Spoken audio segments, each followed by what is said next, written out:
Konnichiwa. Welcome to our final performance of A Midsummer Night's Dream. Is that all the enthusiasm you get?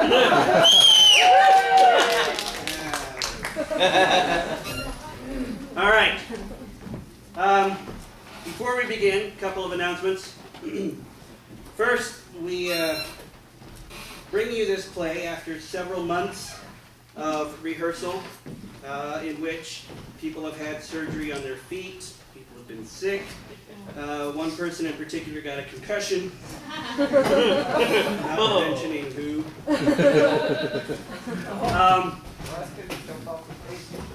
No, I was... Never mind.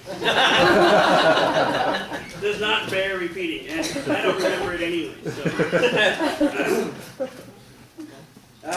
Part of the reason for that is we found a script for this play in its original Japanese form.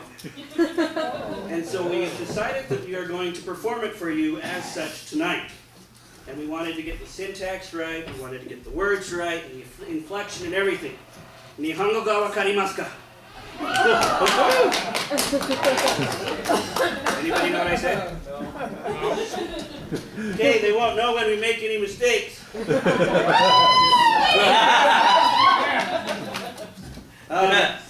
We do have some upcoming performances, or upcoming shows, I guess. Butler Did It is a murder mystery comedy. It opens on July 8th, runs for 3 weekends.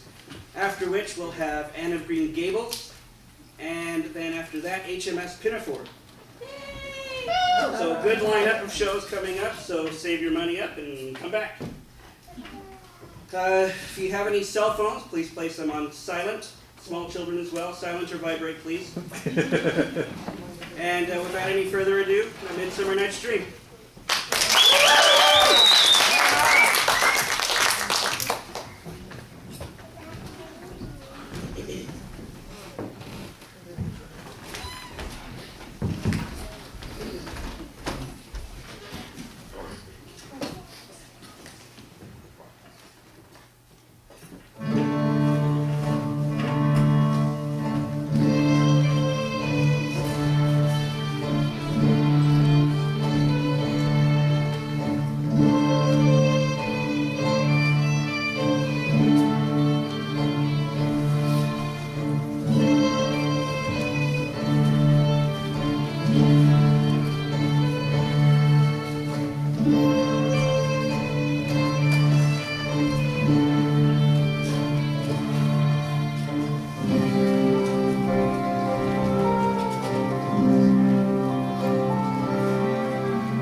Now, fair Hippolyta, our nuptial hour draws on apace. 4 happy days bring in another moon, but oh, methinks how slow this old moon wanes. 4 days will quickly steep themselves tonight, 4 nights will quickly dream away the time, and then the moon, like a silver bow new bent in heaven, shall behold the night of our solemnities. Go, fella, straight. Stir up the Athenian youth to merriment. Awake the pert and nimble spirit of mirth. Hippolyta, I wooed thee with my sword and won thy love. I will wed thee in another key, with pomp, triumph, and reveling. Happy be, Theseus, our renowned Duke. Thanks, good Aegeus. What news with thee? With vexation come I, with complaint against my child, my daughter Hermia. Stand forth, Demetrius. My noble lord, this man hath my consent to marry her. Stand forth, Lysander. and this man has bewitched the bosom of my child. Thou, Lysander, thou hast given her rhymes, and exchanged love tokens with my child. And her obedience, which is due to me, has turned to stubborn harshness, my gracious Duke. Be it so, for this she will not before your grace consent to marry with Demetrius. And she is mine, and I may dispose of her, either to marry with this gentleman, or to her death according to our law. What say you, Hermia? Be advised, fair maid, to you your father should be as God, one who composed your beauties, and yea, one to whom you are but a form in wax by him imprinted, and within his power to leave the figure or disfigure it. Demetrius is a worthy gentleman. So is Lysander. In himself he is. But in this kind, wanting your father's voice, the other must be held the worthier. Why would my father looked, but with my eyes? Rather, your eyes must with his judgment look. Do entreat your grace to pardon. I know not by what power I may bold, nor how it may concern my modesty. Such a presence here to plead my thoughts. But I beseech your grace that I may know the worst that may befall me in this case. If I refuse to wed Demetrius. Either to die the death, or to abjure forever the society of men. Therefore, fair Hermia, question your youth. Know of your blood, examine well your desires, whether if you yield not to your father's choice, you can endure the livery of a nun. To live a barren sister all your life, chanting faint hymns to the cold, fruitless moon. So I live, so grow, so die, my lord.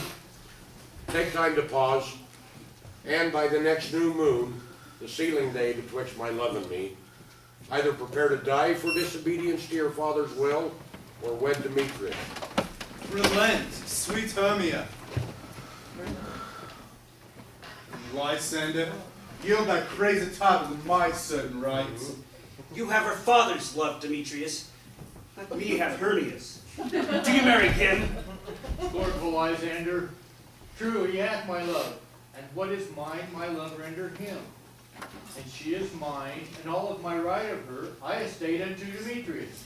I am, my lord, as well derived as he, as well possessed. My fortunes every way is fairly ranked, if not with vantage of that of Demetrius. And what's more than all these boasts can be, I am beloved of beauteous Hermia. Why should I not then prosecute my right? Demetrius, I'll avouch it to his head, made love to Netter's daughter Helena, and won her soul, and she, sweet lady, dotes, devoutly dotes in idolatry upon this spotted and inconstant child. I must confess I have heard so much, and what Demetrius thought to have spoke thereof, that, being so overfilled with self-affairs, my mind did lose it. But come, Demetrius, if ye has come, you shall go with me. I have some private schooling for you both. For you, fair Hermia, arm yourself to fit the fancies of your father's will, or the law of Athens yields you up. Come, my Hippolyta. What cheer, my love?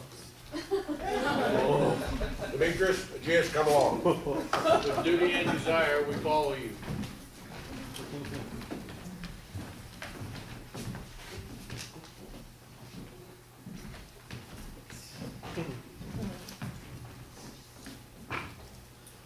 How now, my love?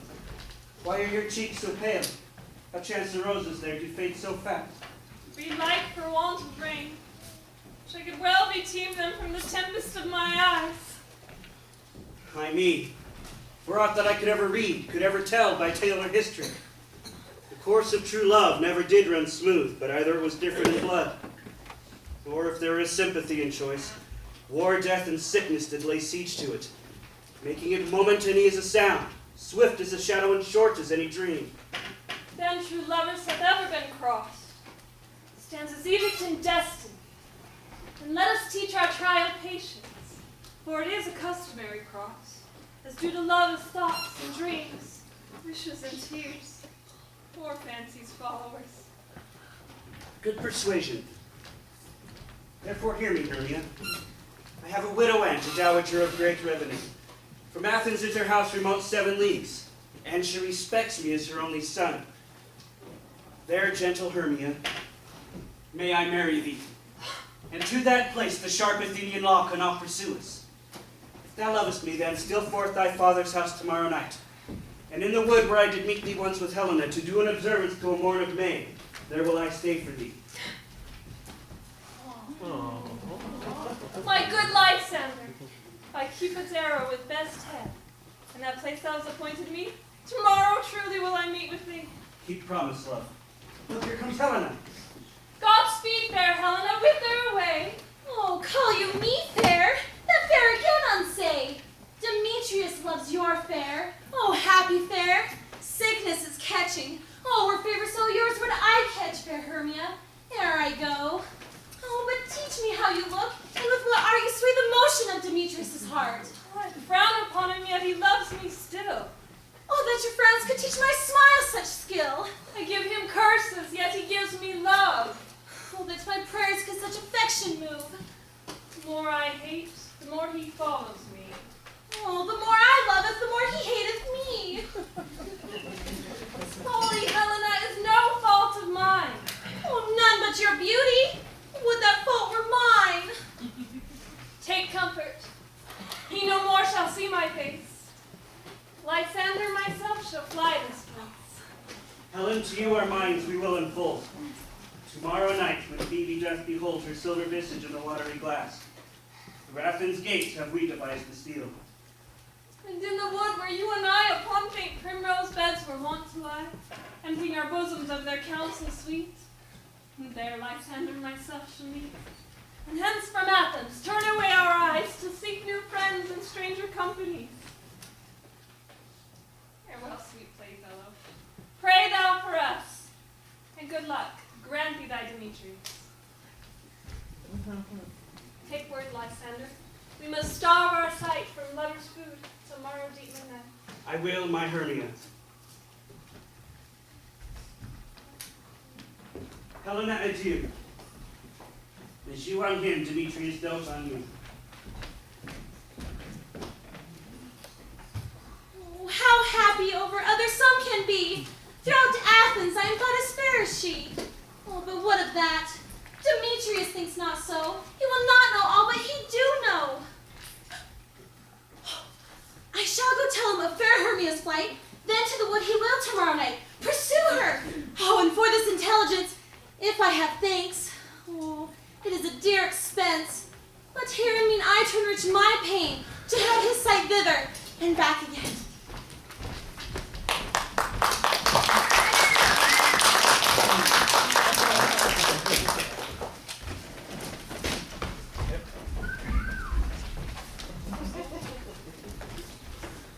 Is all our company here? You had best to call them accordingly, man by man, according to the script. Here's the scroll of every man's name, which is thought fit through all Athens to play in our interlude before the Duke and the Duchess on his wedding day at night. Now first get Peter Quince. Say what the play treats on. Then name the names of the actors and so grow to a point. Marry, our play is the most lamentable comedy and most cruel death of Pyramus and Thisbe. A very good play, I assure you, and a marry. Now, Peter Quince, name off the names of the actors. Masters, spread yourselves. Answer as I call you. Nick Bottom, the Weaver. Ready. Name what part I am for, and proceed. You, Nick Bottom, are set down for Pyramus. What is Pyramus? A lover or a tyrant?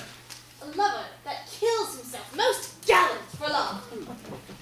Now, this would require some tears in the true performing of it. If I do it, let the audience look to their eyes. I will move storms, I will condole in some measure. To the rest. Yet, my chief humor is for a tyrant. I could play Heracles rarely, or part the Terracatan, to make all split. The raging rocks and shivering shocks shall break the locks of prison gates, and famous cars shall shine from far and make it mar the foolish fates. This was lofty. This is Heracles' vein, a tyrant's vein. A lover's more condole. Francis Flute, the bellows mender. Here, Peter Quince! Flute, you must take Thisbe on you. What is Thisbe? A wandering knight? It is the lady that Pyramus must love.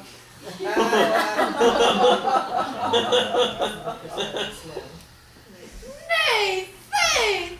Let me not play a woman. I have a beard coming in. That's all one. You shall play it in a mask, and you may speak as small as you will. And I may hide my face. Let me play Thisbe too. I'll speak in a monstrous little voice. Oh, Thisbe dear, my Pyramus dear, lady dear. No, you must play Pyramus. Thisbe. Well, proceed. Robin Starveling, the tailor. Here, Peter Quince! Robin Starveling, you must play Thisbe's mother.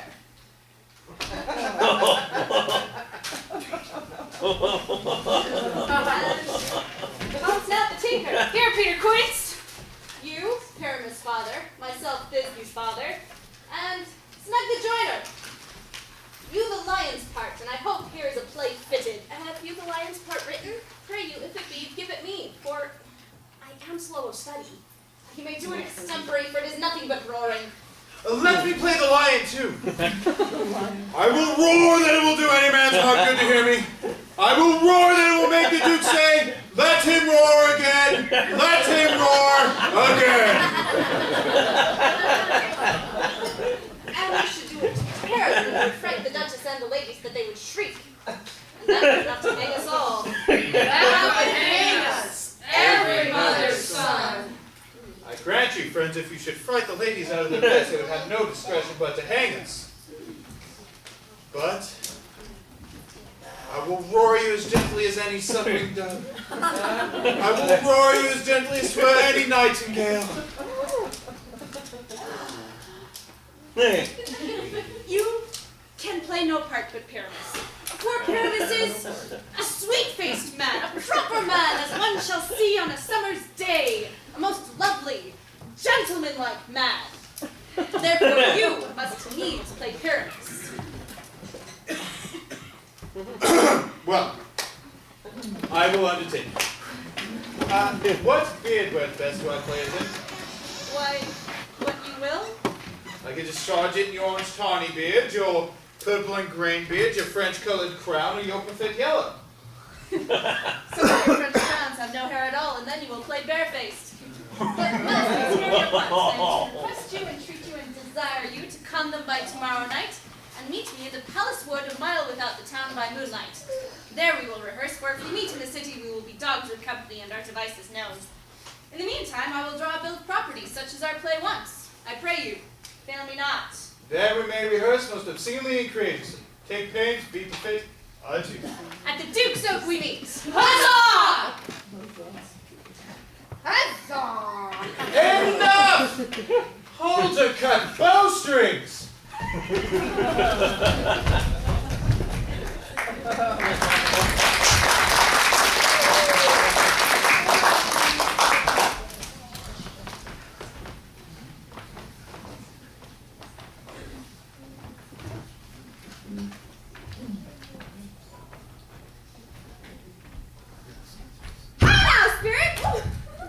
Whither wander you?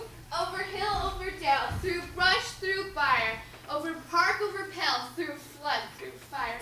I do wander everywhere, swifter than the moon's sphere. I do serve the fairy queen, to do her orbs upon the green. The king doth keep his revels here tonight. Take heed the queen come not within his sight, for Oberon is passing felon. Because that she, as her attendant, hath a lovely boy, stolen from an Indian king. She never had so sweet a changeling. And jealous Oberon would have the child knight of his trade, who treats the forest wild.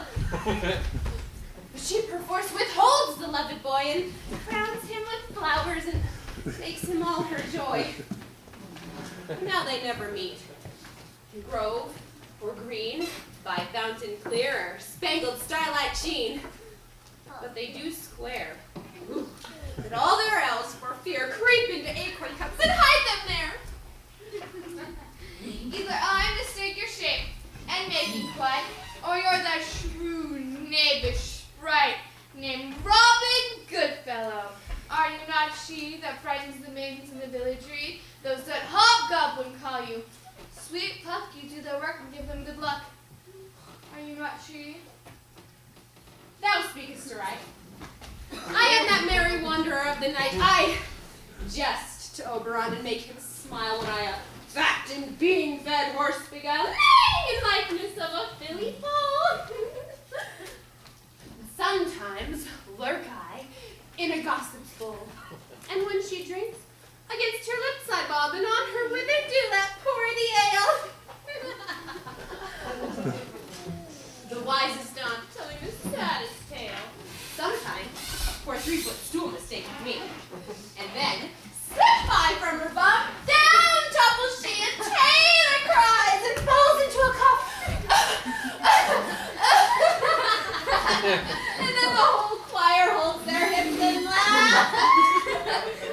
And waxing in their mirth swears a merrier hour was never wasted there. But room fairy, here comes Oberon. And here, my mistress, would that he were gone.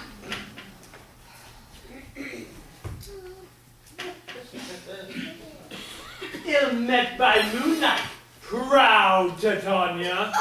What jealous Oberon? Very skip hence. I have forsworn his bed and company. Tarry, rash wanton! Oh! Am I not thy lord? I must be thy lady. I know when thou hast stolen away from fairyland. Why art thou here but that? Oh, forsooth, yes, your mistress and your warrior love to Theseus must be wedded, and you come to give them their joy and prosperity. How can thou for shame, Titania, glance at my credit with Hippolyta, knowing I know thy love to Theseus? Oh, these are but the forgeries of jealousy. And never since the midsummer spring met we, on hill, in dale, or forest, or mead, by paved fountain or rushy brook, or in the beached margin of the sea to dance our reels to the whistling wind. But with thy brawls, thou hast disturbed our sport. Therefore the winds, piping to us in vain, as in revenge, have sucked up contagious fogs from the sea, which falling in the land hath every pelting river made so proud, they have overborne their continents. The seasons alter. Hoary-headed frost sits in the fresh lap of the crimson rose.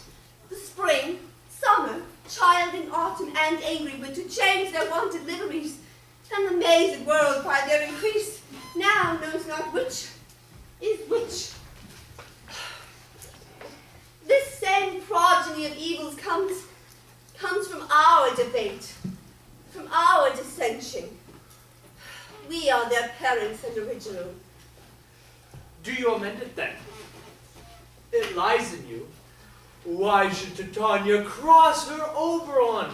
I do but beg a little changeling boy to be my henchman. Set your heart at rest. The fairyland buys not a child of me. His mother was a votress of my order. Full often has she gossiped by my side. Oh, but she being mortal of that boy did die. And for her sake do I bear up her boy. And for her sake I will not part with him. How long within this wood intend you stay? Perchance till after Theseus' wedding day. If you will patiently dance in our round and see our moonlight revels, oh, go with us. If not, shun me, and I will spare your haunt. Give me that boy! And I will go with thee. Not for thy fairy kingdom ferries away. Perish not I downright if I longer stay. Well, go thy way! Thou shalt not from this grove till I torment thee for this injury. My gentle Puck, come hither. Thou rememberest, since I sat upon a promontory and heard a mermaid on a dolphin's back utter such dulcet and harmonious breath that the rude sea grew civil after her song, and certain stars shot madly from their spheres. Did you hear the sea maid's music? I remember. That very time I saw, but thou could not, flying between the cold moon and earth. Cupid, all armed, a certain aiming took in a fair vestal, throned in the west, and he loosed his love shaft smartly from his bow, as though it should pierce 100,000 hearts. Yet, mark I where the multitude fell.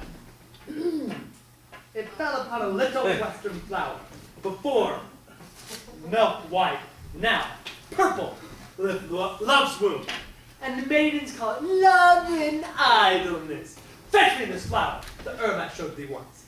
The juice of it, when laid on sleeping eyelid, shall make man or woman madly dote on the next live creature that it sees.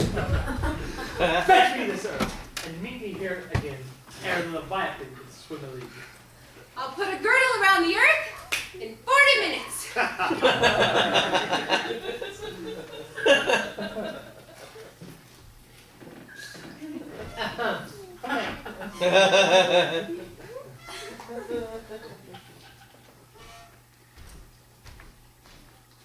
Aha! Oh.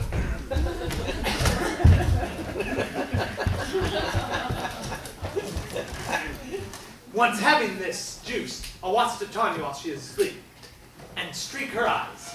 And the next thing she, waking, looks upon, be it lion, or wolf, or bear, or meddling monkey, or busy ape, she shall pursue with the soul of love.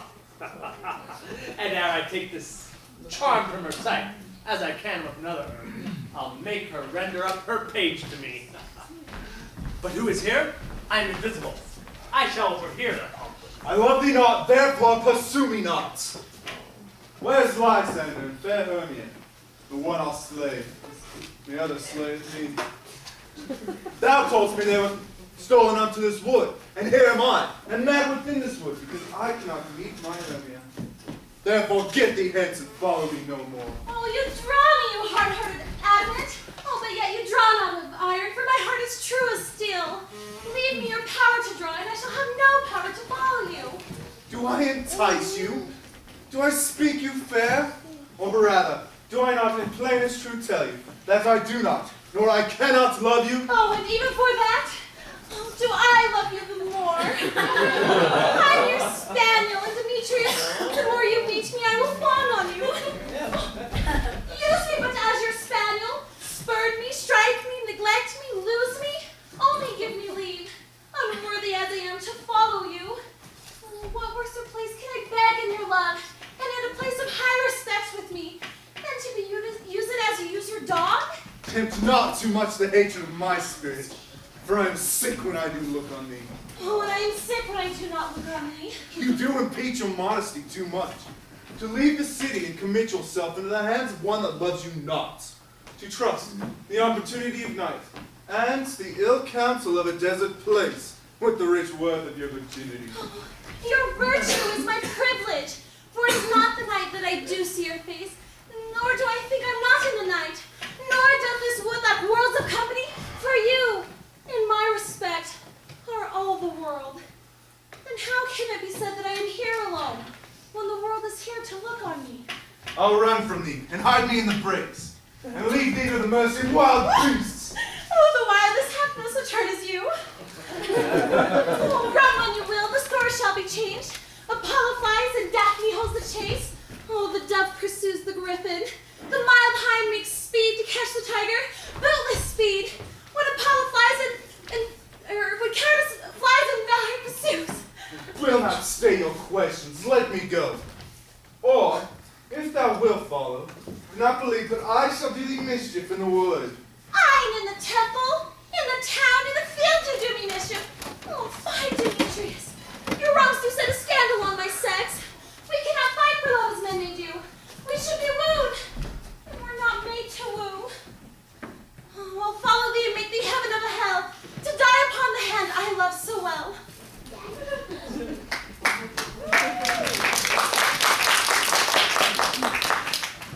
Fare thee well, nymphs. Ere he doth fly this grove, thou shalt fly him, and he shall seek thy love. Welcome, wanderer. Hast thou the flower there? Aye, there it is. I pray thee give it. Oh, I know a bank where the wild thyme blows, where the oxlips and naughty violets grow. There to Tanya sometime tonight. And with the juice of this, I'll fill it full of hateful fantasies. Take thou some, and through this grove seek thou find a sweet Athenian lady is in love with a disdainful youth. Anoint his eyes, and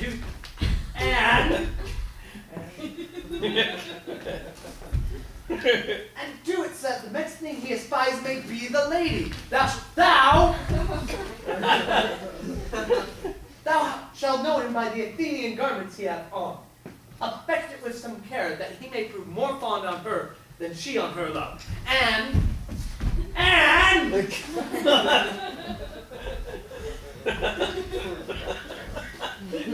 meet me here at the first cock crow. Oh, fear not, my lord, thy servant shall do so.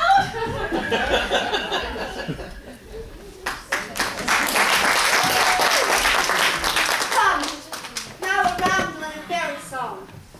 Sing me now asleep, then to your offices, and let me rest.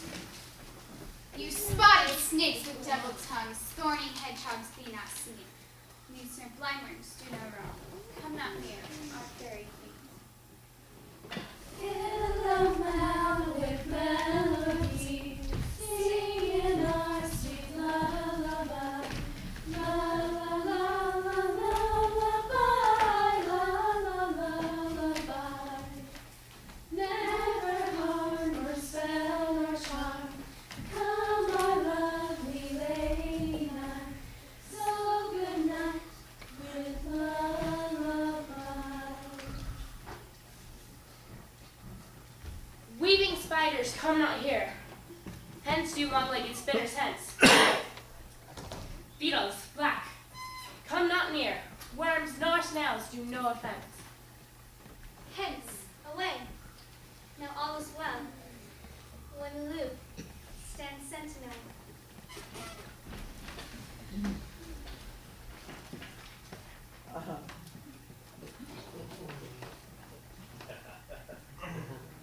What thou seest when thou wakest, do it for thy true love's sake. Love and languish for its sake. Be it ounce, or cat, or boar, pard or bear with bristled hair. What in thy eyes shall appear when thou wakest, it is thy dear. Awake when some vile thing is near.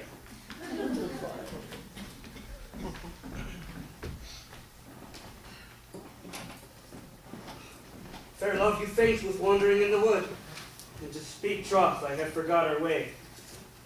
You'll rest us, Hermie, if you think it good, and tarry for the comfort of the day. Be it so, Lysander. Climb you out of bed, for I am on this bank shall rest my head. One turf shall serve as pillow for us both.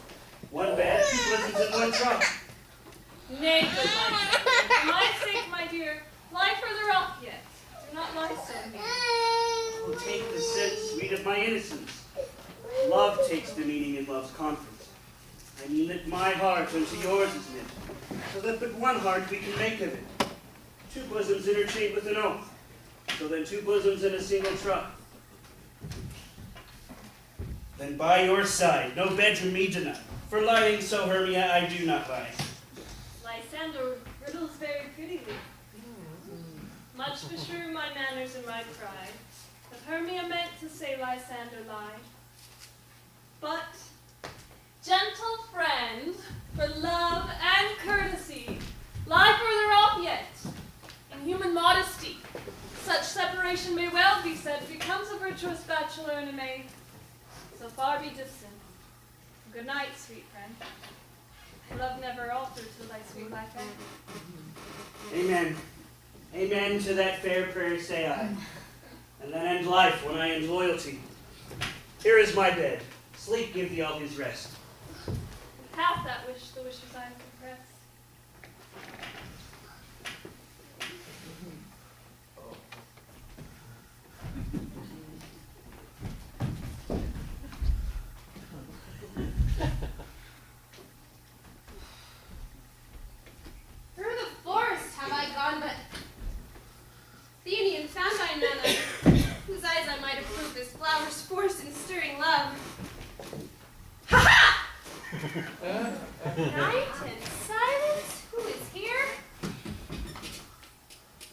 Weeds the bathrooms he doth wear.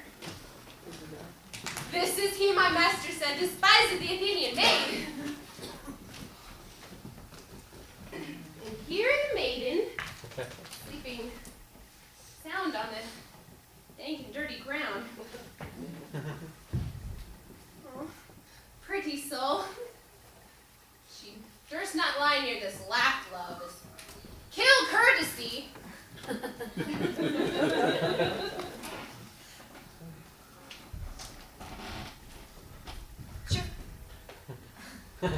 Churl?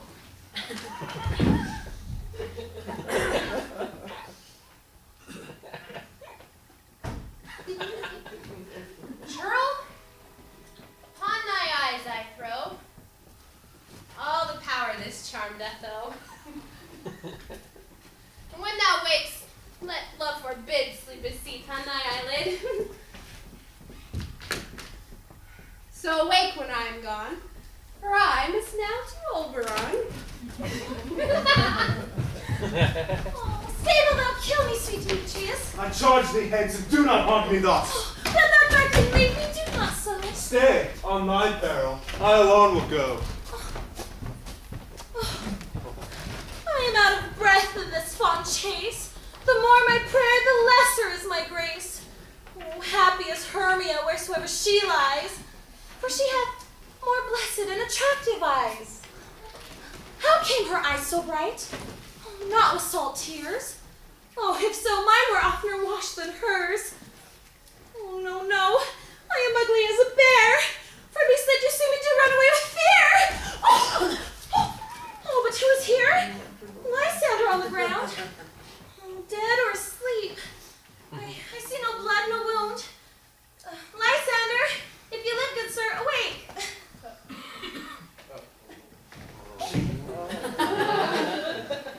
Oh, and run through fire I will for thy sweet sake. Oh, transparent Helena, nature shows art. Do thy will makes me see thy heart.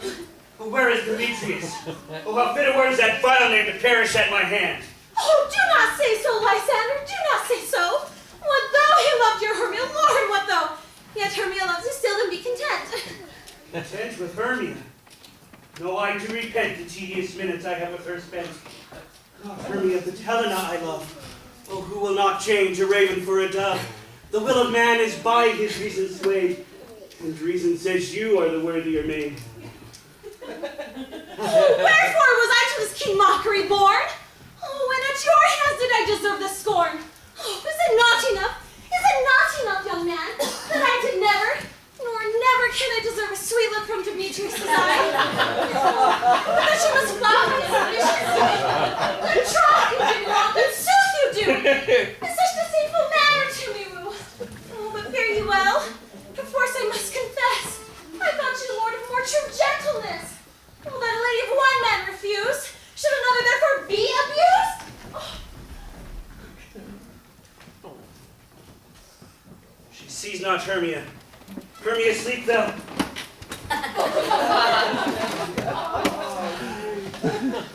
Hermia, sleep thou there. Never mayest thou come Lysander near.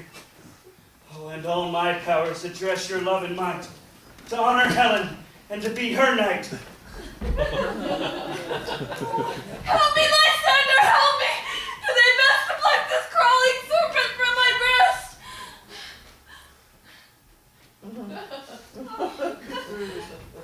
I meet for pity. What a dream was here. Lysander, look how I do quake with fear. Without a serpent ate my heart away, and you sat smiling at his cruel prey. Lysander? Where are you?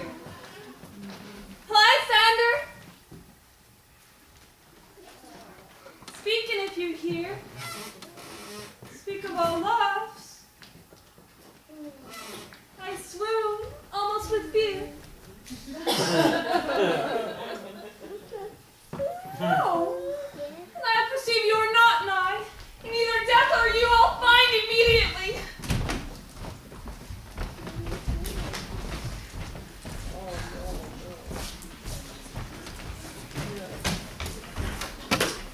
Are we all met?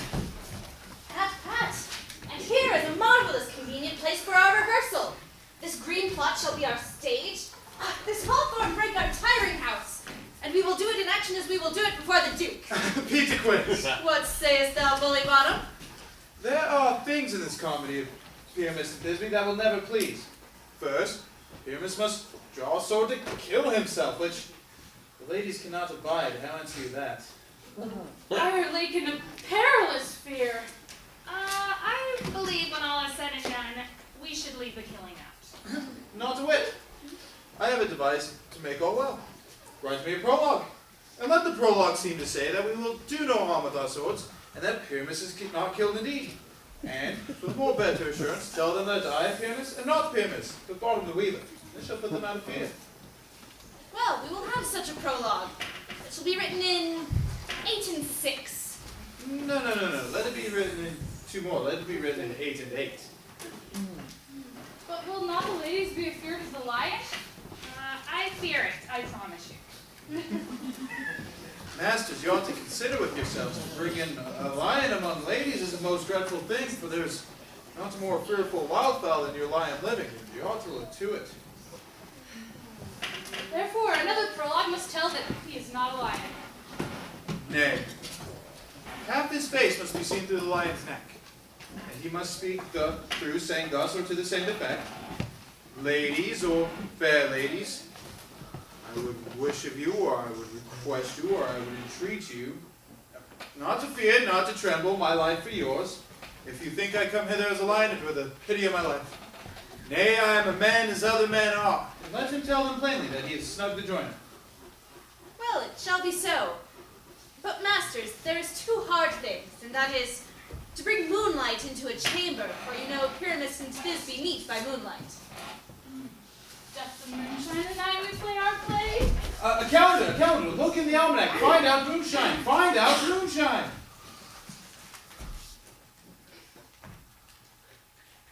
Yes, it does shine that night. Why then may you leave a window in the great chamber where we play our play open, and the moon may shine in at the casement. Aye. Or else. Ha! One must come in with the bush of thorns and a lantern and say he comes to present or disfigure the person of moonshine.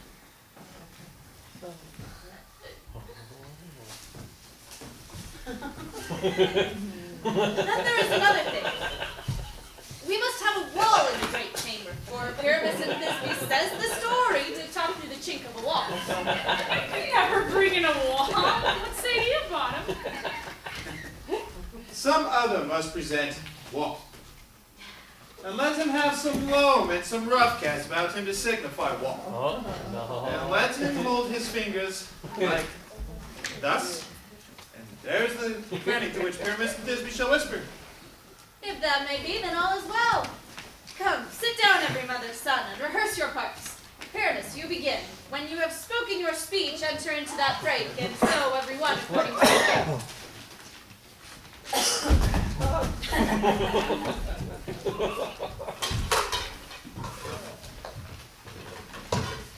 What hempen homespuns have we swaggering here so near the cradle of the fairy queen?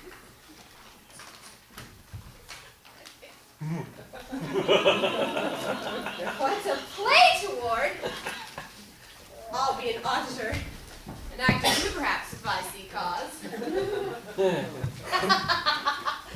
Speak, Pyramus. Thisbe, stand forward.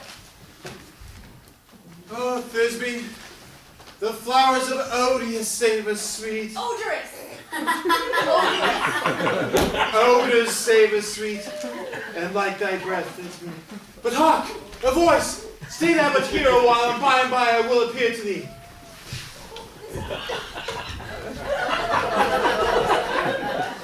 Oh, a stranger Pyramus than e'er played here. Must I speak now? Aye, marry, must you? For you must understand, it goes but to see a noise that he heard, and is to come again.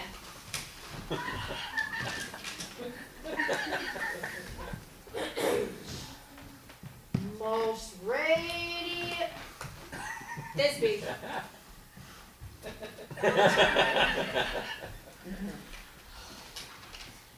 Most radiant.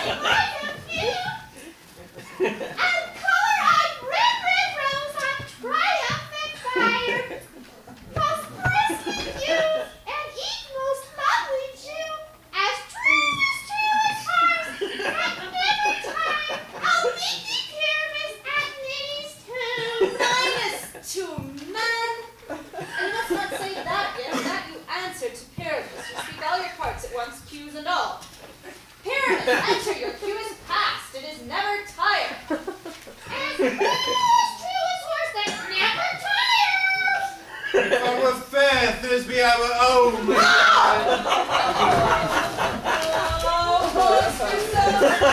We're haunted. Pray must just fly, must just help. Oh, follow me. Read me about around.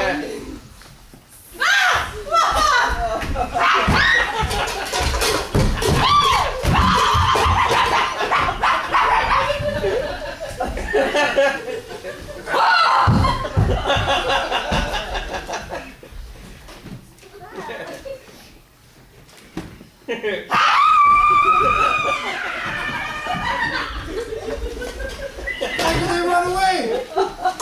This is a knavery of them to make me fear. Thou art changed into a sea on thee. What do you see? You see an asset of your own, do you?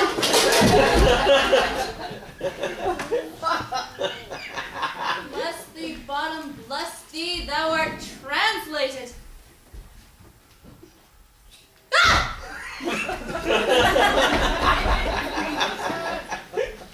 I see their knavery. This is to frighten me, to make an ass of me if they could. No. Do what they can. I shall stay here and I shall sing, that they shall hear I am not afraid. These will come to black of hue with arms corny bill. The fossil with his notes are true, the run with little quill. What angel wakes me from my flowery bed? Oh. Makes a spell, the Lord, please so cute to pray. This fallen may have mended mock and does not answer. I pray the gentle mortal sing again. Mine ear is much enamored of thy note, so is mine eye enthralled to thy shape, and thy fair virtues forth doth move me on the first views to say, oh, to swear, I love thee. Oh, methinks mistress should have little reason for that. And yet, reason and love keep little in the way of neighbors these days. Nay, I can glink upon occasion. Oh, thou art as wise as thou art beautiful. Oh, not so neither. If I had enough wit to serve my own turn, I'd have enough to get out of this wood. Oh, out of this would you not desire to go? Oh. Thou shalt stay whether thou wilt or no. I am a spirit of no common race. Some are still intent upon my state. But too lovely, therefore go with me. I'll give thee fairies to attend on thee. Peas blossom, cobweb, moth, mustard seed. Ready? And I. Where shall we go? Be kind and courteous to this gentleman. Hawk in his walks and gambol in his eyes. Feed him with apricots and dewberries, and purple grapes and green figs and mulberries. Oh, and pluck the wings from painted butterflies, to fan the moonbeams from his sleeping eyes, not to announce and do him courtesies. Hail, mortal. Hail. I cry your worship's mercy heartily. Your name, I beseech you, sir. Cobweb. Good Master Cobweb. I shall desire you a more acquaintance. If I cut my finger, I shall make bold with you. Your name, I beseech you, sir. Peas blossom. Good Master Peas Blossom. Commend me to Mistress Squash, your mother, and to Master Peascod, your father. I shall desire you a more acquaintance as well. Your name, I beseech you, sir. Mustard seed. Good Master Mustard Seed. I know your patience well. That giant cowardly beef-like ox have devoured many a man of your family. I promise you, you and your kindred have made my eye water ere now. I shall desire you a more acquaintance as well, good Master Mustard Come, Seed. wait upon him. Lead him to my bower. The moon, methinks, looks with a watery eye, and when she weeps, reach every little flower, lamenting the sun. Toss and chatter, tie up my lover's tongue, bring him silently.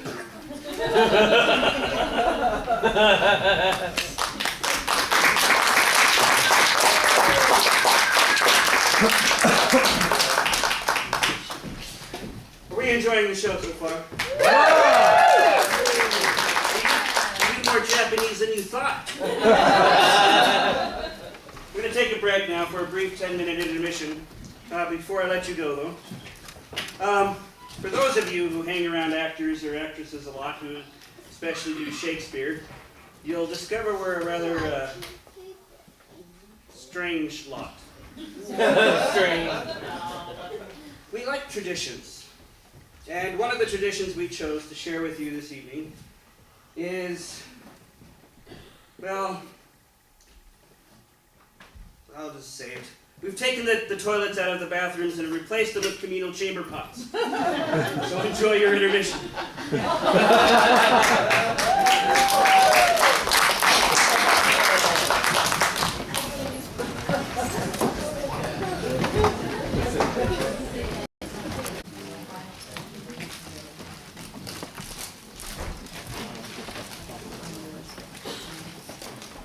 I wonder if Titania be awake.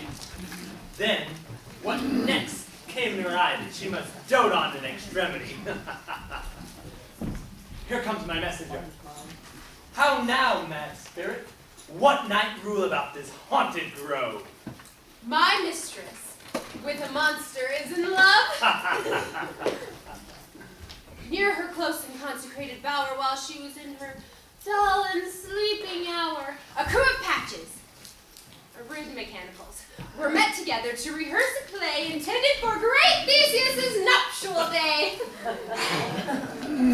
The shallowest thick-skinned of that barren sort, whom Pyramus presented in their sport, forsook his scene and entered into a break. When I did him this advantage take an ass's knoll, I affixed it on his head. Anon, his Thisbe must be answerant, and forth my mimic comes. At his sight, away his fellows fly.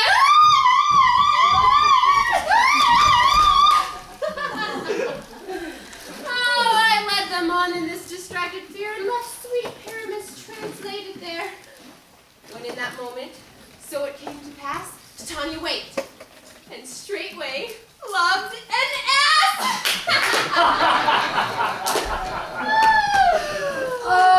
Oh, this falls out better than I could have devised. But hast thou yet latched the Athenian's eye with the love juice, as I bid thee do? I took him sleeping, that is finished too, and the Athenian woman by his side, though when he waked, of force she must be I. Stand close, it's the same Athenian. This is the woman, but not this the man. Oh, why rebuke you him that loves you so? Lay bread so bitter on your bitter foe. Now I should chide, but I should use thee worse. Now I fear has given me cause to curse. If thou hast slain Lysander in his sleep, being over shoes in blood, plunge in the deep and kill me too. It cannot be that a murderer should look so dead, so grim. And so should the murdered look, and so should I, pierced through the heart with your stern cruelty. What's this to my Lysander? Where is he? Good Demetrius, wilt thou give him me? I'd rather give his carcass to my hounds. Dog! Oh, cur! Hast thou slain him then? Henceforth never to be numbered among men. Oh, once tell true, for my sake. Who so look upon him being awake? Hast thou slain him sleeping?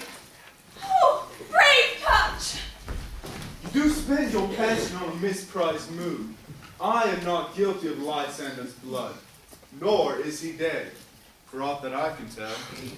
Oh, I pray thee then, tell me that he is well. Then if I could, what should I get therefore?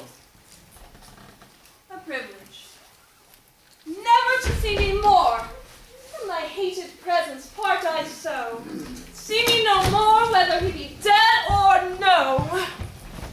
There's no following her in this fierce bane.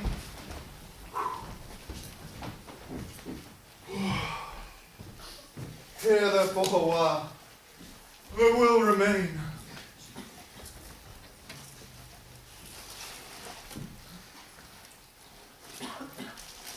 What hast thou done? Thou hast mistaken quite, and laid the love juice on so true a sight. About the wood, go swifter than the wind, and Helena, of Athens look thou fine, all fancy sick and pale of cheer, with sighs of love that cost the fresh blood dear. By some illusion, see thou bring her here. I'll charm his eyes against she do appear. I go. Swifter than arrow of the Tartar's bow.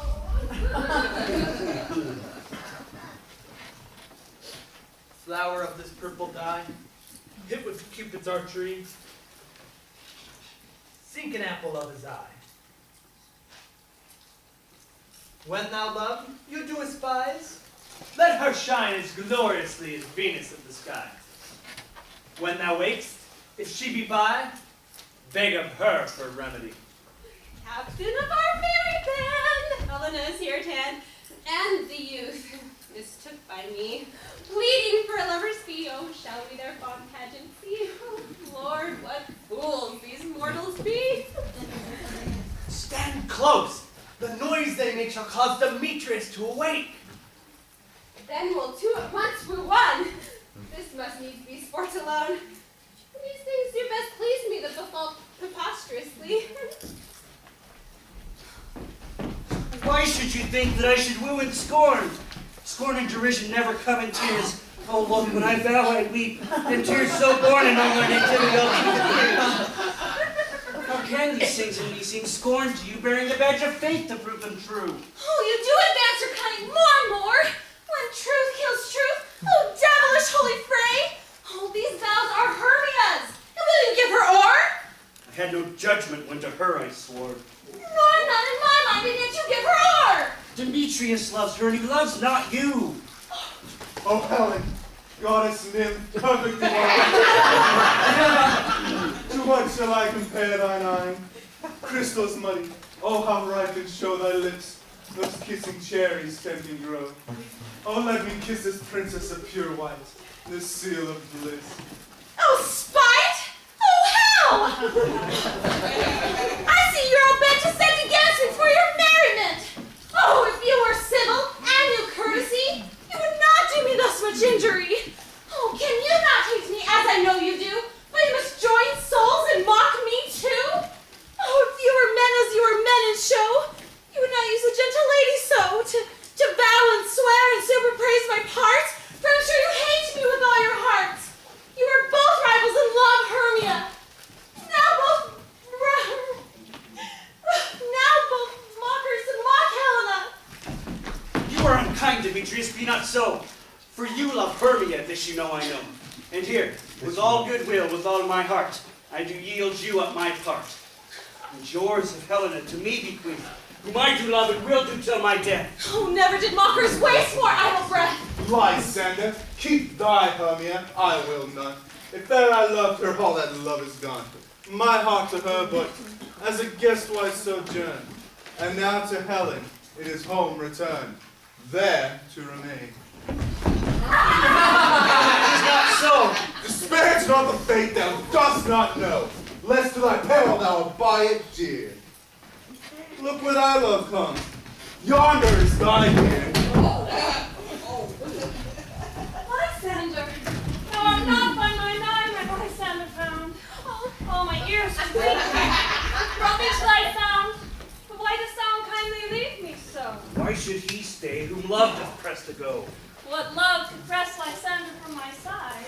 Lysander's love that would not let him by. Fair Helen, who more than gilds the night, than on yon fiery oes and eyes of light. Why seekest thou me? Could not this make thee know the hate I bear thee made me leave thee so? You speak not as you think. It cannot be. Oh, lo! She is one of this confederacy. Now I perceive they have conjoined all three to fashion this false war in spite of me. Oh, injurious Hermia, most ungrateful maid, have you conspired? Have you with these two contrived to bait me with this foul derision?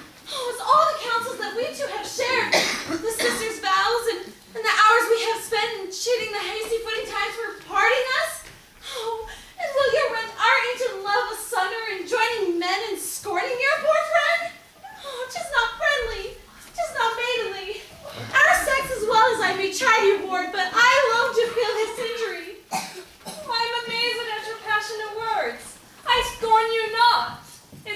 that you scorn me.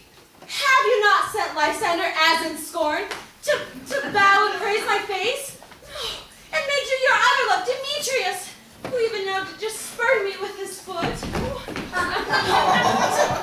call me goddess, nymph, and divine, and rare, precious, celestial? Wherefore speaks he this to her he hates? And wherefore doth Lysander deny your love so rich within your soul, but by your setting on and by your consent? What though I may not be in so his grace as you, so fortunate and hung upon with love? Oh, but miserable most, to love unloved. This you should pity rather than despise. I understand not what you mean by this. I do. Persever, counterfeit sad looks, make mouths upon me when I turn my back, wink at each other, hold the sweet jest up. Oh, the sport well carried shall be well chronicled. If you have any pity, grace, or manners, you would not make me such an argument. Oh, but fare you well, 'tis partly my own fault, which death or absence shall soon remedy. Stay gentle, Helena. Hear my excuse. I love my life, my soul, fair Helena. Oh, excellent! We do not scorn her so. If she cannot entreat, I can compel. Thou canst compel no more than she entreat. Thy threats have no more strength than her weak prayers. Helena, I love thee. By my life I do, and I will swear by that which I will lose for thee, to prove in false that says I love thee not. I swear I love thee more than he can do. If thou say so, withdraw, and prove it too. Quick, come. Lysander, where'd you chance all this? Away, you Ethiop! No, sir, you. See me, great prince.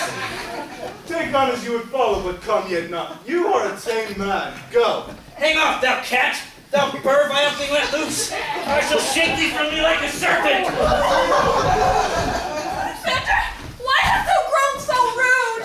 What changes this sweet love? Thy love! Out, tawny Tartar, out! Oh, hated potion, oh, lovely medicine hands! Oh, do you not jest? Yes, Uthan, so do you! Demetrius, I will keep my word. I will not hedge your bond, for I perceive a weak bond holds you. I'll not trust your word. What? Should I hurt her? Strike her? Kill her dead? Although I hate her on a armored so. Hate me? What can you do me greater harm than hate? What news, my love? Oh, I am not thy Hermia. Are not you Lysander?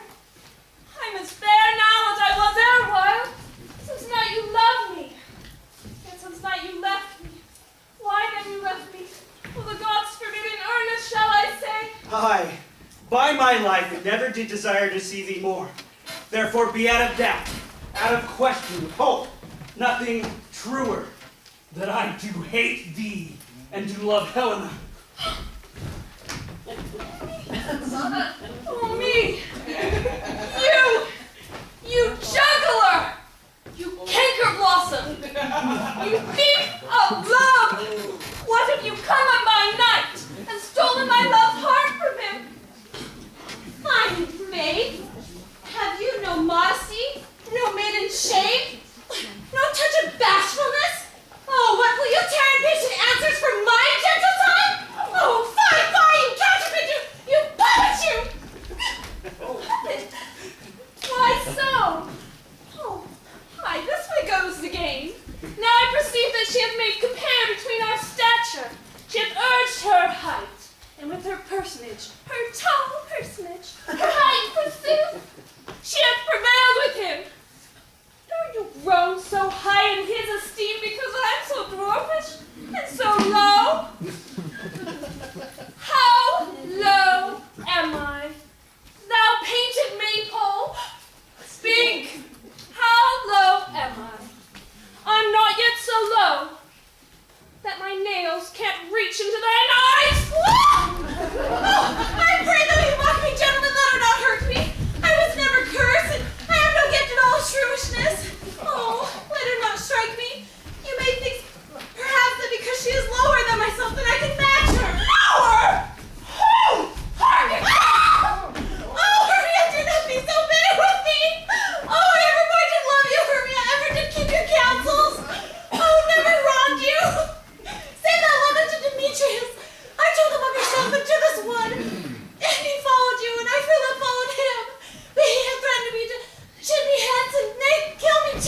Now will you quiet let me go back to Athens? I will bear my folly back, and I'll follow you no further. Let me go. You see how fond and how simple I am. Why get you gone? Nothing that can nourish you. A foolish heart I leave here behind. Oh, what with Lysander? With Demetrius. Be not afraid, Helena, she shall not harm thee. No, sir, she shall not. Though you take her part. Oh, when she is angry, she is keen and shrewd. She was a vixen when she went to school. Though she but little, she is so fierce. Oh, again. Oh, nothing but low and little. Why will you suffer her to thought me thus? Let me come to her. Get you gone, you dwarf! You minimus of hindering knotgrass maid, you bead, you acorn! You are too ambitious, sir. On her behalf that scorns your services. But let her alone. Speak not of Helena. Take not her part. Now she holds me not. Now follow it, thou darest, to try who's right. Thine or mine is boast in Helena. Follow? Nay, I'll go with thee. Cheek by jowl. You mistress! All this coil is long of you. Nay. Nay, oh, not that! I no longer trust you nor do I stay in your cursed company. Oh, your hands and mine are quicker for free, but my legs are long ago to run away! I'm amazed and know not what to say.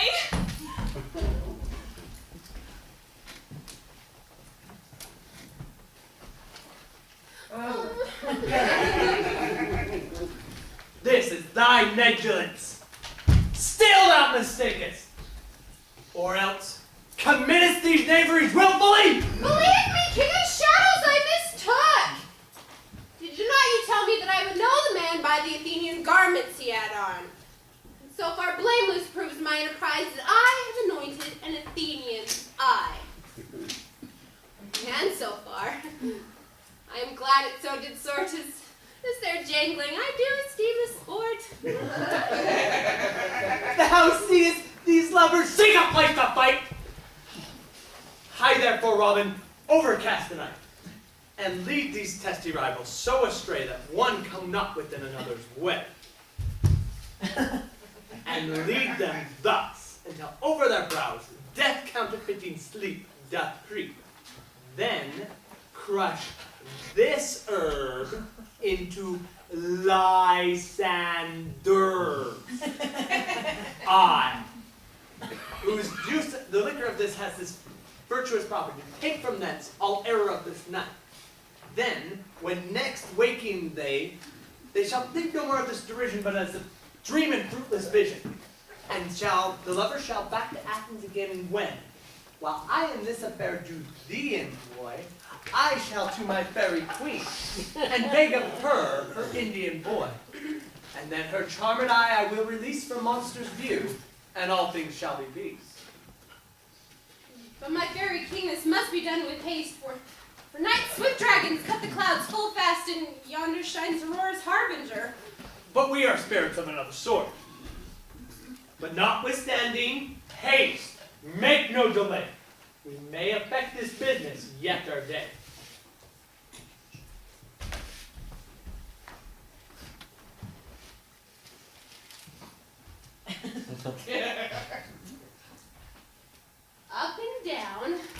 Up and down, I will lead them up and down. I appeared in field and town. Goblin, lead them up and down. Ooh, here comes one. Where art thou, proud Demetrius? Speak thou now. Here, villain, drawn and ready, where art thou? I will be with thee straight.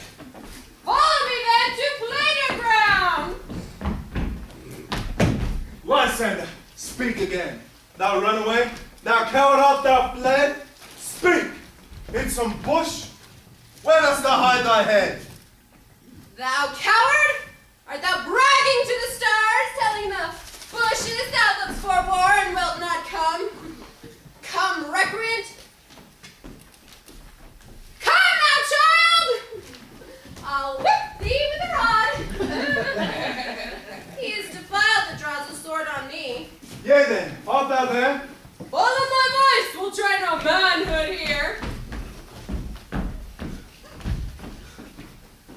Oh, he goes before me, and still he dares me on. When I come where he calls, then he is gone. That villain is much better healed than I. Followed fast, but faster he did fly.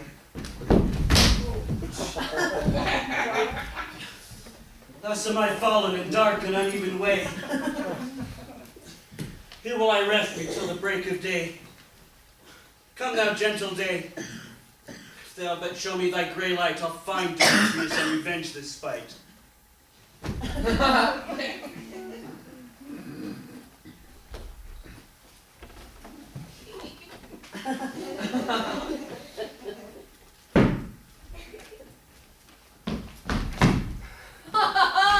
Coward, why comest thou not? Yea then, abide me if thou darest, for well I wot. Thou runn'st before me, shifting every place, and darest not stand nor look me in the face. Where art thou now? Come hither, I am here.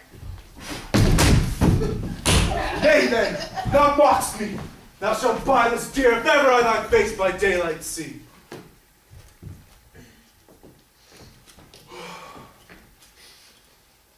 Now go thy way. Faintness constraineth me to measure out my length on this cold bed. But by day's approach, look to be visited. Oh, weary night, oh, long and tedious night, abate thy hours. Oh, shine comforts from the east, that I may back to Athens by daylight. Oh, and sleep from these that my poor company detests. Oh, steal me a while away from my own company.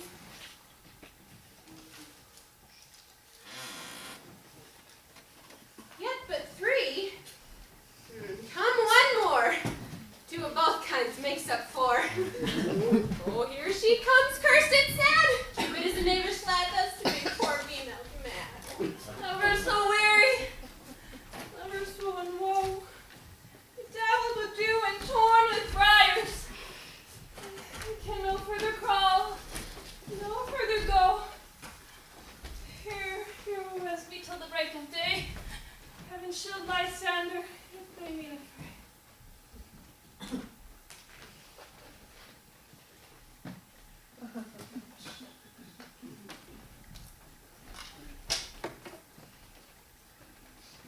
On the ground, sleep sound.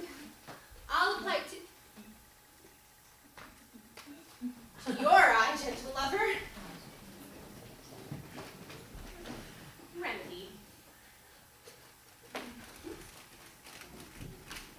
When thou wakest, thou takest true delight in the sight of thy former lady's eye. Jack shall have Jill, and naught shall go ill. Man shall have his mare again, and all shall be well. Come, sit thee down upon this flowery bed, for I thy amiable cheeks to coy and stick musk roses in thy sweet smooth head, and oh, kiss thy fair large ears, my gentle joy. Where is Peas Blossom? Ready? Scratch my head, Peas Blossom. Where is Cobweb? Ready? Good Master Cobweb. Get you your weapons in hand and kill me a red-headed tumblebee on the top of a thistle. And good Monsieur, bring me the honey bag. And good Monsieur, take care that the honey bag break not, for I would loathe to have you covered in honey. Oh, where is mustard seed? Ready? Give me your leaf, mustard seed. I pray you leave your courtesy. What's your will? Nothing but to help Cavalier Please Blossom, but to scratch. I must to the barber, for methinks I be marvelous hairy about the face. I am such a tender ass, if my hair do but tickle me, I must scratch. Wilt thou hear music, my sweet love? I have a reasonable good ear in music. Let's have the tongs and the bones. Oh, say, sweet love, what thou desirest to eat. And truly a peck of provender, can munch a good dry oats. But I think I have a desire for a bottle of hay. Good hay, sweet hay, hath no equal. I have a venturous fairy that shall keep the squirrel's horn and fetch thee thence new nuts. I'd rather have a handful of dried peas. But I pray you, let none of your people disturb me, for I have an exposition of sleep come upon me. Sleep thou, and I will wind thee in my arms. Oh, fairy, be gone, and be always away. Shoot, shoot, shoot. So doth the woodbine the sweet honeysuckle gently entwist. The female ivy so enrings the barky fingers of the elm. Oh, how I love thee, how I dote on thee.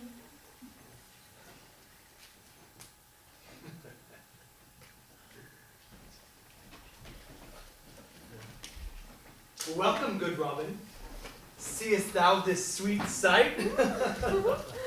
Her dotage I now begin to pity, for meeting her of late behind the wood, and she in mild terms begged my patience, and I ask of her changeling child, which straight she gave me. Now I have the boy. I shall remove this hateful imperfection of her eyes. But, my gentle Puck, first, remove the head off, the transfoamed scalp off of this Athenian swain, that he, awaking, when the others do, shall back to Athens again repair, and think no more of this night's absence, but as the fierce vexation of the dream. But first, I shall release the fairy queen. Be as thou was wont to be, see as thou was wont to see. Dian's bud over Cupid's flower has such force and blessed power. Now, Titania, wake you, my sweet queen. My opera. What visions have I seen? Methought, oh, methought I was enamored of an ass. Then I your love. How came these things to pass? Oh, how mine eyes do loathe his visage now. Oh, silence a while. Robin, take off this head. Oh. When thou wakest, with thine own fool's eyes, peep. Come, my queen, take hands with me, and rock the ground whereon these sleepers be. Now thou and I are new in amity, and will tomorrow midnight solemnly dance in Duke Theseus' house triumphantly. There shall these pairs of faithful lovers be, wedded with Theseus, all in jollity. My fairy king attended mark, I do hear the morning lark. Oh, come, my queen, in silence sad, trip we after nightshade? We the glow can compass soon, faster than the wandering moon. Come, my lord, oh, and in our flight, do tell me how it came this night that I, sleeping here, was found with these mortals on the ground?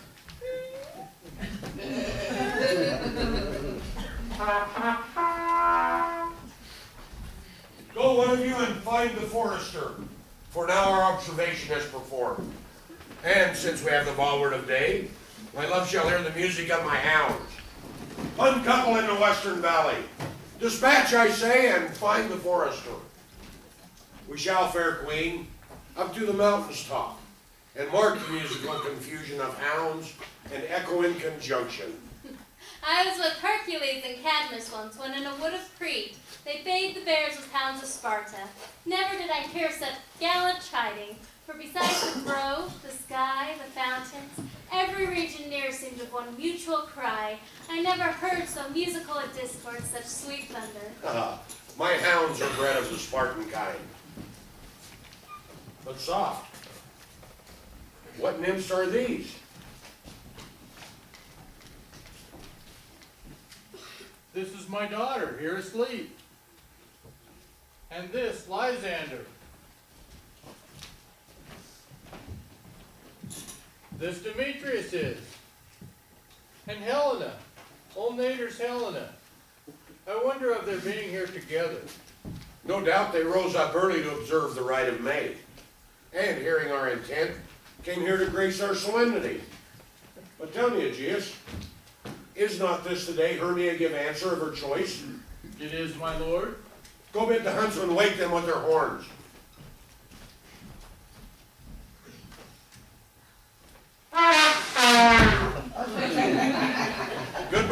friends. St. Valentine's is past. Begin these wood birds but to couple now? Pardon, my lord. Stand up, I pray you. I know you two are rival enemies. How comes this gentle concord to the world that hatred is so far from jealousy to sleep by hate and fear no enmity? My lord, I shall reply amazingly. Half asleep and half awake. I cannot truly say how I came here. Yet as I think me, so it is. I came with Hermia hither.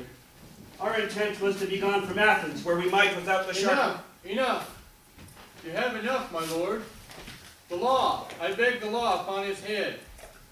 They would have stolen away, they would, Demetrius, thereby to have defeated us, you and me. You of your wife, and me of my consent that she should be your wife. My lord, Helena told me of their stealth into the wood, and their purpose hither. And I in fury followed them. Fair Helena in fancy following me. But my lord, I know not by what power, but by some power of his. My love to Hermia has melted as the snow. The object and pleasure of mine eyes, only Helena. Fair lovers, we are fortunately met. Of this we will hear more anon. Egeus, I must overbear your will. For in the temple by and by, with us, these couples shall be eternally knit.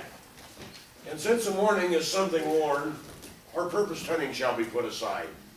Away with us to Athens, 3 and 3. We'll hold a feast in great solemnity. Come, Hippolyta.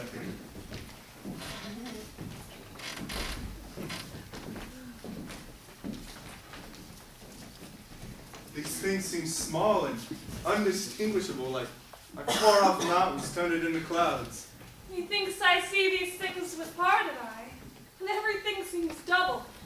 And so methinks I found Demetrius like a jewel, mine own and not mine own. Are you sure that we are awake? Methinks that yet we sleep, yet we dream. Do not you think the Duke was here and bid us follow him? Yea, and my father. And Hippolyta. And they did bid us follow to the temple. Why then, we are awake. Let's follow them.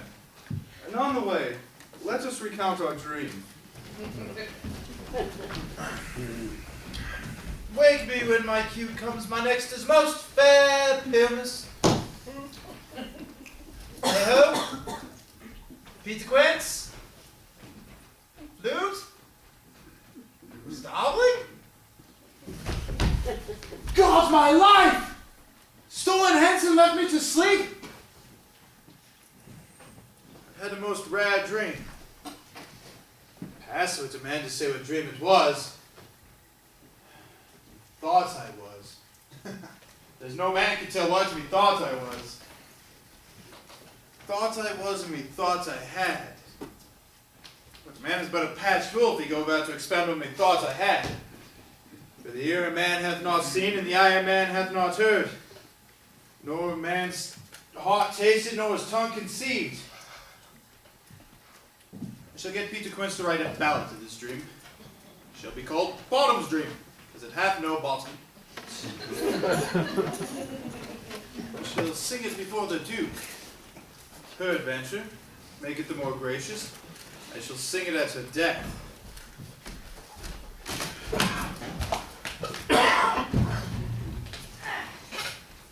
Have you sent to Bottom's house?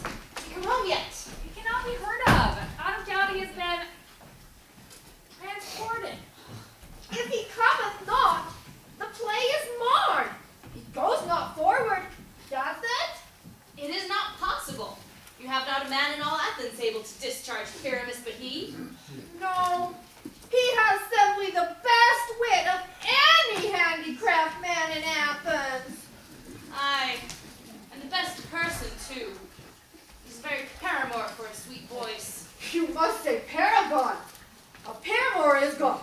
God bless it. Athena not. Masters! Masters! The Duke is coming from the temple, and there are 2 or 3 lords and ladies more married. If our sport had gone forward, we had all been made.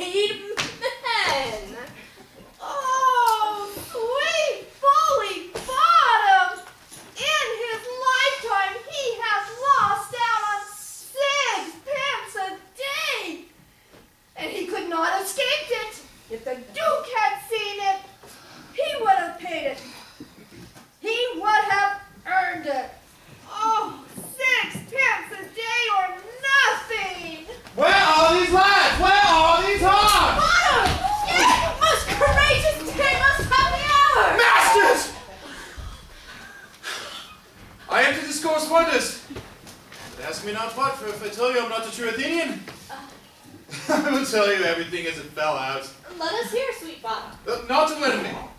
All I will tell you is that the Duke hath dined, and all play is preferred. Now, every man look over his part, and let he who plays lion pare not his nails, for they shall hang out as the lion's claws. And, dear masters, eat no onions nor garlic, for we are to utter sweet breath. And I do not doubt that to hear them say that it is a sweet comedy. No more words. Away! Go! Away!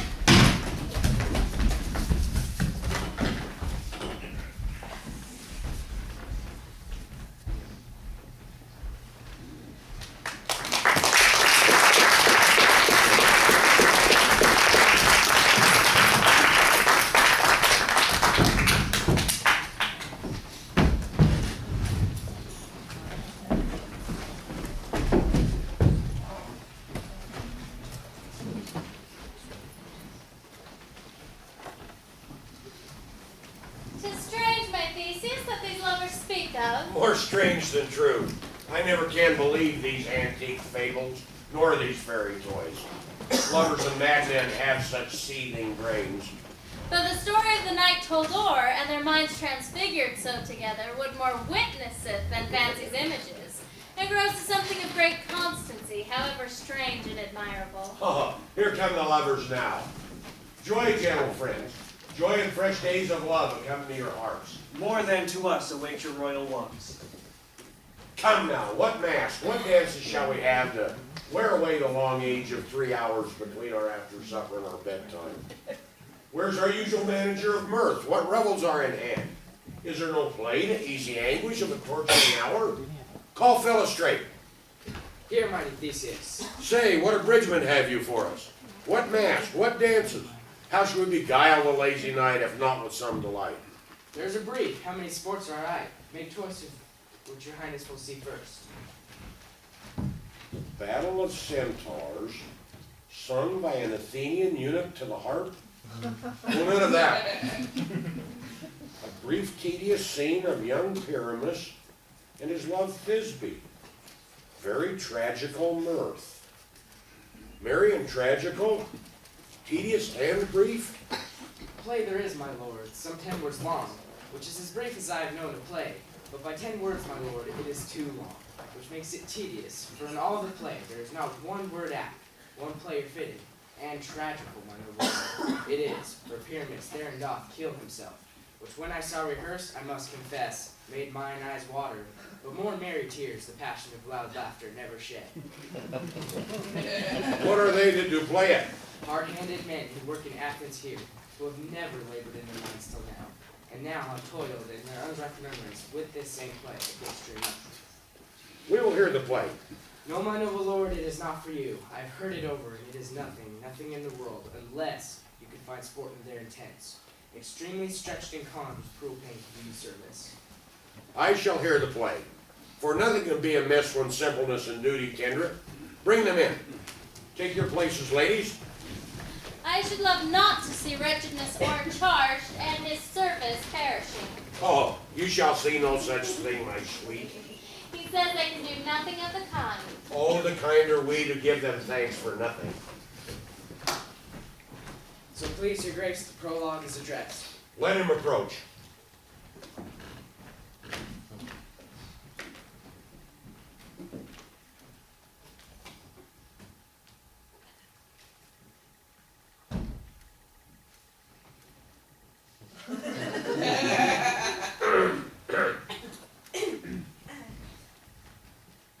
If we do offend, it is with goodwill. That you should think we come not to offend, but with goodwill.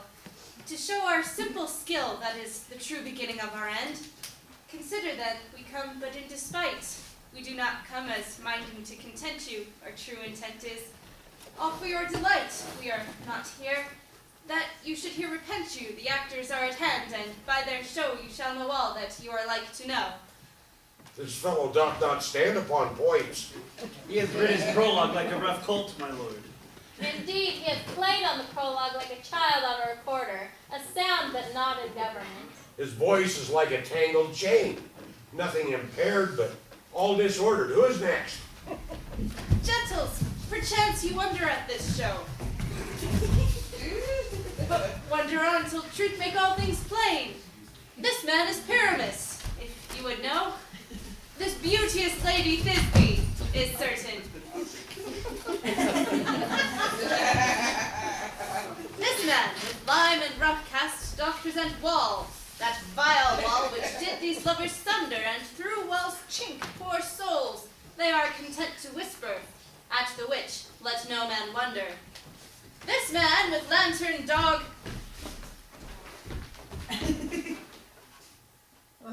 and bush of thorn presenteth moonshine. For you will know by moonshine did these lovers think no scorn to meet at Nidus' tomb, there to woo. This grisly beast, which Lion hight by name, the trusty Thisbe coming first by night did scare away, or rather did affright. And as she fled her mantle she did fall, which Lion vile with bloody mouth did stain. Anon comes Pyramus, sweet youth and tall, and finds his trusty Thisbe's mantle slain, whereat with bloody, blameful blade, he bravely broached his boiling bloody breast. And Thisbe, tearing in mulberry shade, his dagger drew, and died. For all the rest, let lion, moonshine, wall, and lovers twain at large discourse, while here they do remain.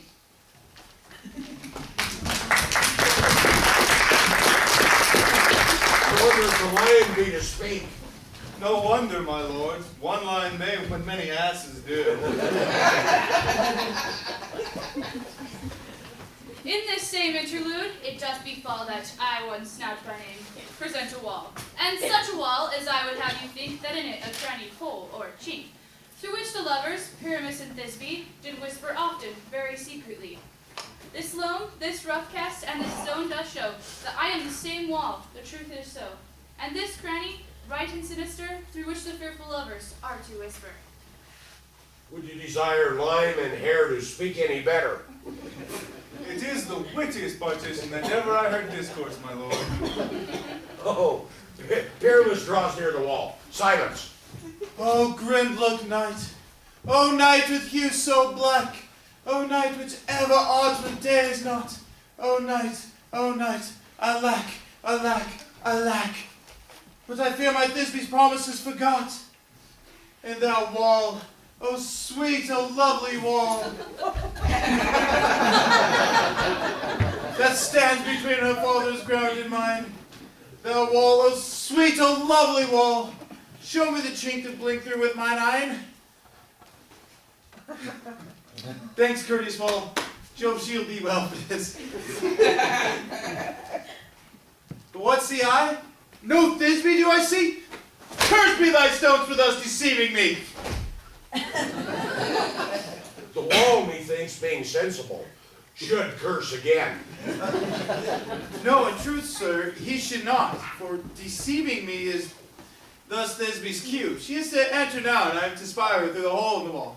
You shall see it will fall pat, as I told you. Yonder she comes! Yonder she comes! Oh, wall! Oh, wall, thou hast heard my moan. For pity my thin Pyramus and me. These ruby lips have kissed thy stones with lime and hair knit up in them. I see a voice. Now to the wall so I can spy and hear my Thisbe's face. Thisbe! My love? Thou art my love, I think. Think what thou wilt. I am thy lover's grace, and like Lymander am I trusty still. And I as heaven to the fates me kill. Oh, kiss me through the hole of this vile wall.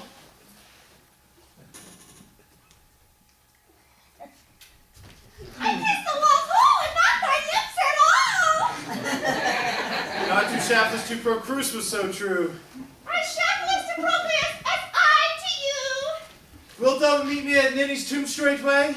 Tide life, tide death, I come without delay. Thus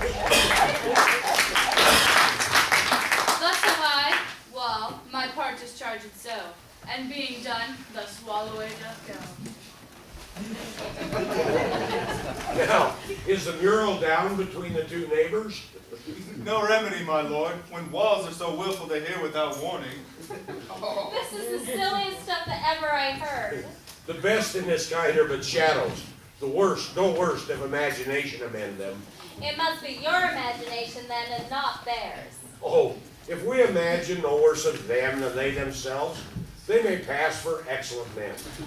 Oh, here come two noble beasts, a man and a lion.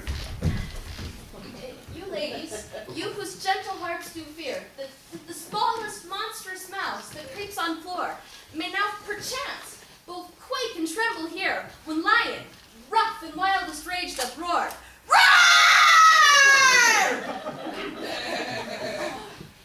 Know that I, as snug the joiner, am a lion's fowl, nor else no lion's down. For if I should, as lion, come and strive into this place, 'twere pity on my life. A very gentle beast and of good conscience. The very best of the beasts, my lord, that e'er I saw.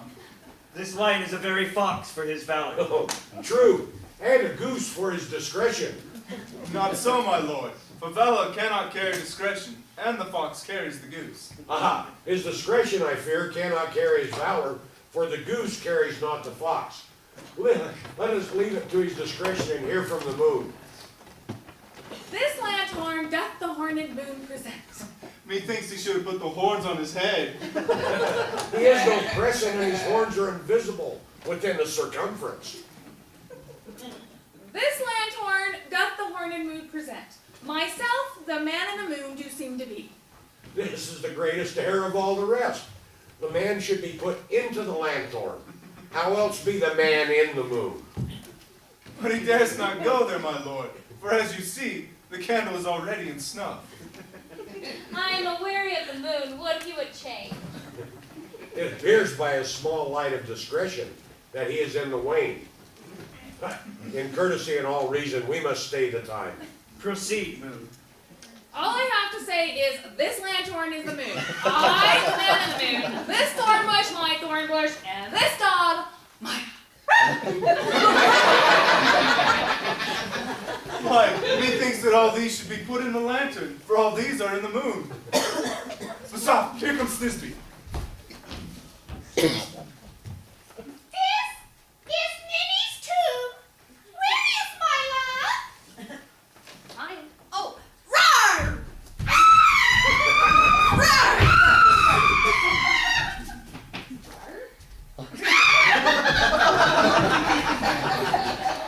Well roared, lion. Well run, Thisbe. Well shown, moon. Truly the moon shines with good grace. Well moused, lion. Oh, and then comes Pyramus. And so the lion vanished. I thank thee, moon, for shining now so bright. For by thy gracious golden glittering gleams, I trust to take a truest Thisbe sight. But stay, O spite will mark, poor knight! What dreadful dole is here? Oh, eyes do you see? Oh, how can it be? Oh, dainty duck, oh dear! Thy mantle good? What? Stained with blood? Ugh.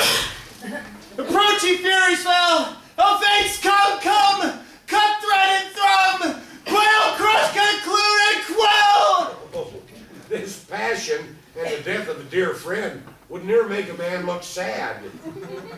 Be sure my heart, but I pity the man. Oh, wherefore, nature's friend, did the vile lion that hath here deflowered my dear? Which is, no, which was the loveliest lady that lived, that loved, that liked, that looked with cheer. Come, trusty blade, and wound the pad with Pyramus. I that left pad where heart doth hop. Oh! Now I'm dead. Now I am fled. My soul is in the sky. Tongue lose thy light. Moon, take thy flight.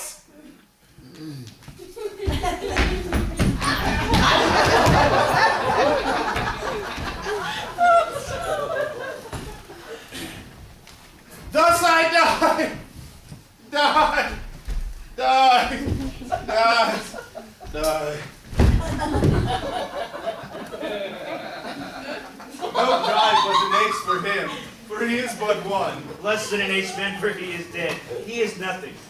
With the help of a surgeon, he may yet recover and prove an ass.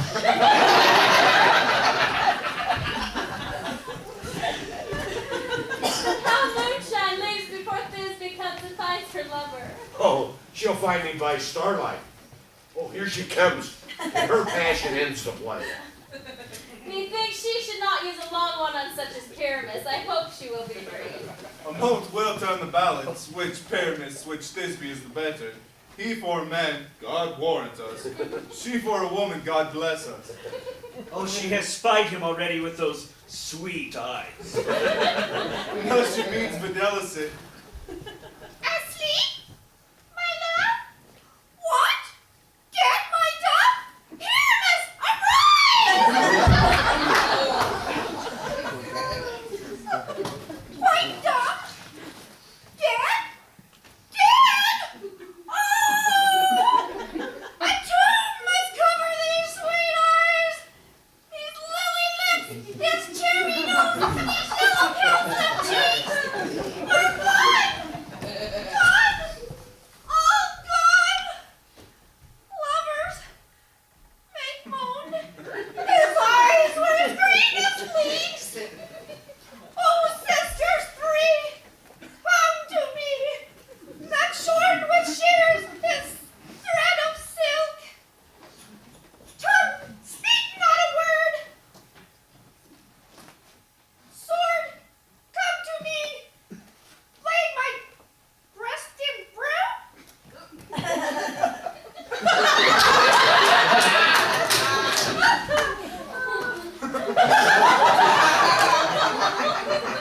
farewell, friends. Thus this ends. Adieu.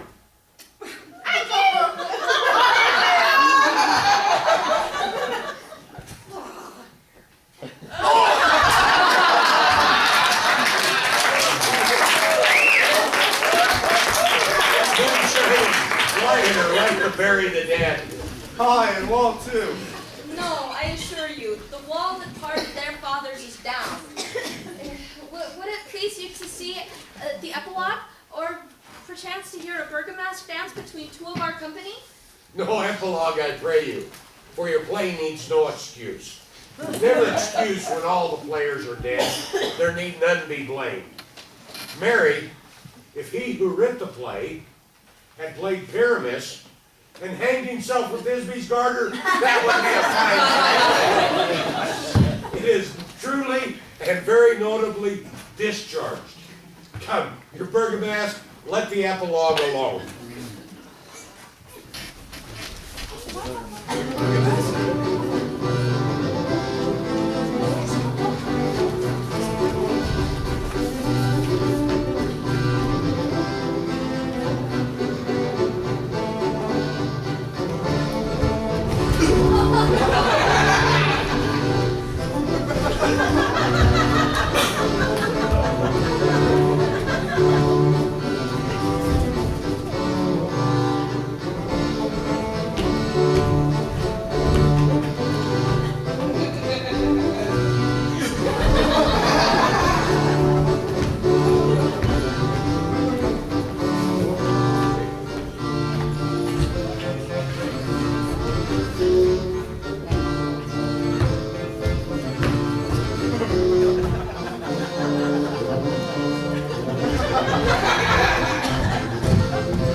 The iron tongue of midnight hath told 12. Lovers to bed, it's almost fairy time.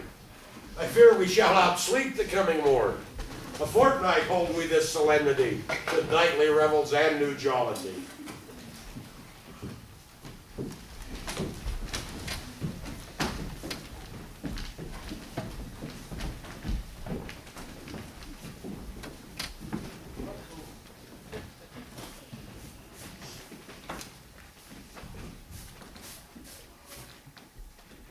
Now is the time of night when the graves, all gaping wide, everyone lets forth their sprites and churchway paths to glide. And we fairies that do run with the triple Hecate's team from Following darkness like a dream, now our frolic. Shh. Not a mouse shall disturb this hallowed house. I am sent with broom before to sweep the dust behind the door. Through this house, give glimmering light, by the dead and drowsy fire. Every elf and fairy sprite, hop as light as bird from bride. And this city, after me, sing and dance at tripping leaf. First rehearse your song by rote, to each word a warbling note. Hand in hand with fairy grace, will we sing and bless this place. Now until the break of day, through the house every fairy stray. So shall these couples three ever true and loving be. Every fairy take his gate, and each several chambers blessed, and the owners of it blessed. Trip away, make no stay, meet me all, till break of day.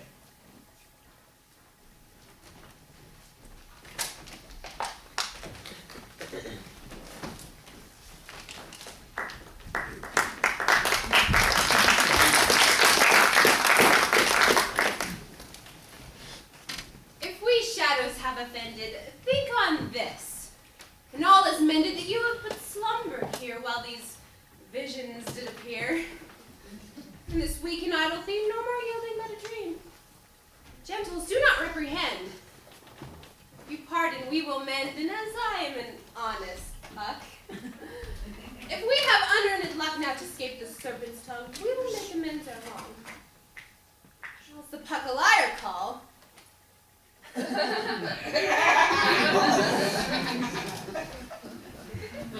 So good night unto you all. Give me your hands if we be friends, and Robin shall restore amends.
Yeah, I remember seeing it.